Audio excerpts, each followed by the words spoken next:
একটি দুর্বৃত্ত চক্র পরিকল্পিতভাবে বিএনপির ভারপ্রাপ্ত চেয়ারম্যান জনাব তারেক রহমানের সহধর্মিণী ডাক্তার জুবাইদা রহমান ও তাঁদের কন্যা ব্যারিস্টার জাইমা রহমানের নামে ফেক ও মিথ্যা ফেসবুক অ্যাকাউন্ট খুলে অসত্য বানোয়াট মন্তব্য পোস্ট করছে। এছাড়াও এআই আর্টিফিশিয়াল ইন্টেলিজেন্স ব্যবহার করে অসাধু প্রতারক চক্র ডাক্তার জুবাইদা রহমান ও ব্যারিস্টার জাইমা রহমানের ছবি ও ভিডিও তৈরি করে নানা ধরনের ভিডিও তৈরি করে সামাজিক যোগাযোগ মাধ্যমে প্রচার করছে, যা একেবারে বানোয়াট, ভিত্তিহীন, একেবারে অসত্য। এই ঈদে জামা জুতো অ্যাকসেসরিজের ডিসকাউন্ট। এআই ব্যবহার করে নানাভাবে নানা দিক থেকে একবারে হুবহু সেই মানুষ বানিয়ে নানা ধরনের কর্মকাণ্ডের বা কার্যক্রমের সাথে যুক্ত দেখিয়ে ভিডিও তৈরি করা যায়, যেটা আমাদের ভারপ্রাপ্ত চেয়ারম্যান সাহেবের স্ত্রী ডাক্তার জুবাইদা রহমান এবং তার কন্যা ব্যারিস্টার জাইমা রহমানকে নিয়ে বিভিন্ন যোগাযোগ মাধ্যমে এগুলো প্রচার করা হচ্ছে। এ কাজ দুষ্টচক্রের উদ্দেশ্য প্রণোদিত। এসব অপপ্রচারের লক্ষ্য হচ্ছে জনমনে জিয়া পরিবারকে নিয়ে বিভ্রান্তি সৃষ্টি করা। যারা এ ধরনের জালিয়াতির কাজে যুক্ত রয়েছে তারা সুদূর প্রসারী কোনো চক্রান্তের নীল নকশা বাস্তবায়ন করছে বলে আমরা মনে করি। বিএনপির ভাবমূর্তিকে নানাভাবে কালিমালিপ্ত করতে অপচেষ্টা চালিয়ে ব্যর্থ হয়ে এখন লক্ষ্য পূরণে জিয়া পরিবারকে টার্গেট করে নানামুখী অপতৎপরতা শুরু হয়েছে।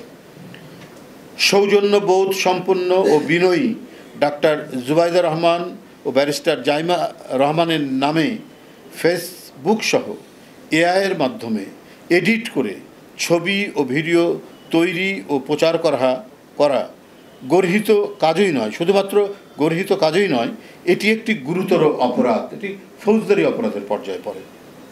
আমরা এহেন গর্হিত কাজের তীব্র নিন্দা ও প্রতিবাদ জানাচ্ছি।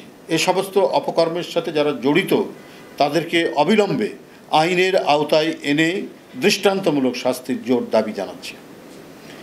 একটি গণতান্ত্রিক সমাজ, আমরা এই যে প্রায় 15-16 বছর অবিরাম আন্দোলন সংগ্রাম, রক্ত ঝরানো আন্দোলন সংগ্রামের মধ্যে দিয়ে আমরা একটা জবাবদিহিমূলক গণতান্ত্রিক সরকার প্রতিষ্ঠার লক্ষ্যে এগিয়ে যাচ্ছি। একটা গণতান্ত্রিক সরকার প্রতিষ্ঠার মাধ্যমে আমরা একটা গণতান্ত্রিক সমাজ গড়ে তুলতে পারব, যেখানে প্রতিটা ক্ষেত্রে জবাবদিহিতে থাকবে। তো সেই গণতান্ত্রিক সমাজ যেখানে গড়ে তোলার আমরা চেষ্টা করেছি, একটি গণতান্ত্রিক সমাজে মিথ্যার কোনো স্থান নেই। তাই প্রযুক্তির সুযোগ নিয়ে মিথ্যার সংস্কৃতি প্রসারিত করার চেষ্টা করা হলেও তা জনগণ কর্তৃক প্রত্যাখ্যাত হয়, এটাই নিয়ম, পৃথিবীতে তাই ঘটেছে। তো সুতরাং ডাক্তার জুবাইদা রহমান এবং ব্যারিস্টার জাইমা রহমানকে নিয়ে যে ধরনের মিথ্যা মন্তব্য, বক্তব্য ফেসবুকে পোস্ট করা হচ্ছে, বিভিন্ন যোগাযোগ মাধ্যমে পোস্ট করা হচ্ছে এবং এআইকে দিয়ে তাদের নানা ধরনের ছবি এবং ভিডিও তৈরি করা হচ্ছে, সেটা জনগণ ঠিকই সেটা বুঝতে পারছে, সবাই বুঝতে পারছে।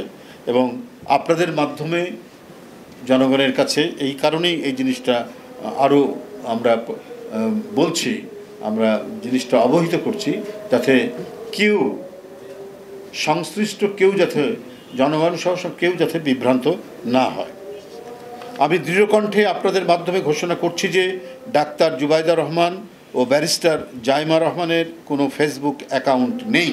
সুতরাং তাদের নামে ফেসবুকে পোস্ট করা কোনো মন্তব্যে জনগণ বিভ্রান্ত না হওয়ার জন্য আমরা অনুরোধ করছি।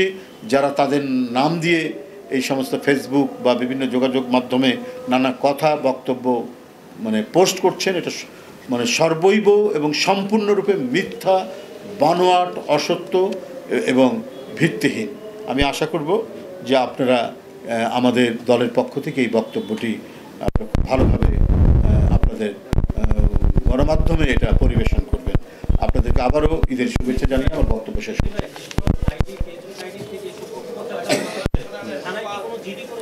আমরা করব, আমরা হ্যাঁ হ্যাঁ করতে পারি, কারণ এটা তো এটা মানে আপনার পরিকল্পিতভাবেই করা হচ্ছে, কারণ ওনারা তো মানে রাজনীতির সাথে ওই যুক্ত নন। আর অত্যন্ত আমরা সবাই জানি, আপনারা তো, আমরা একটা দেশ, আমরা তো বড় দেশ না, সবাই সবার ব্যাপারে জানি। বিশেষ করে মানে ভাবি ডাক্তার জুবাইদা রহমান খুবই একজন সৌজন্য বোধ সম্পন্ন, নম্রতা যার আচরণ, এ ধরনের মানুষ। ব্যারিস্টার জাইমা রহমান কেবল সে মানে আইনি পরীক্ষায় উত্তীর্ণ হয়েছেন, ব্যারিস্টার হয়েছেন, উনি এগুলো নিয়ে আছেন। তো তাদেরকে নিয়ে এই যে নানা ধরনের অপপ্রচার, তো এটা তো মানে মনের মধ্যে কোনো ধরনের কুটিলতা বা মানে কুচক্রী মহল ছাড়া এটা কেউ করতে পারে না, এবং তারাই এটা উদ্দেশ্যপ্রণোদিতভাবে এই জিনিসগুলো করছে। কোনো ভদ্রলোক এবং যারা সত্যিকার অর্থেই লেখাপড়া এবং জ্ঞানের আলোয় আলোকিত, তারা তো নানা বিষয় নিয়ে ফেসবুক একটি গণমাধ্যম আলোচনা। আমরা যেমন ডক্টর আলী রিয়াজের লেখা পড়ি, আমরা পৃথিবীর বিখ্যাত দেশ বিদেশের প্রখ্যাত লেখকদের বিভিন্ন কলাম, তাদের প্রবন্ধ, তাদের রচনা আমরা পড়ি। তো এটাই তো আমরা মানে প্রত্যাশা করি। কিন্তু যারা রাজনৈতিক দলের বিভিন্ন নেতৃবৃন্দ যেমন রয়েছে, পাশাপাশি তাদের পরিবার যারা রাজনীতির সাথে যুক্ত নন, তাদেরকে নিয়েও নানা ধরনের মানে কথা লিখছেন, বক্তব্য লিখছেন, যার সাথে কোনো সম্পর্ক নেই।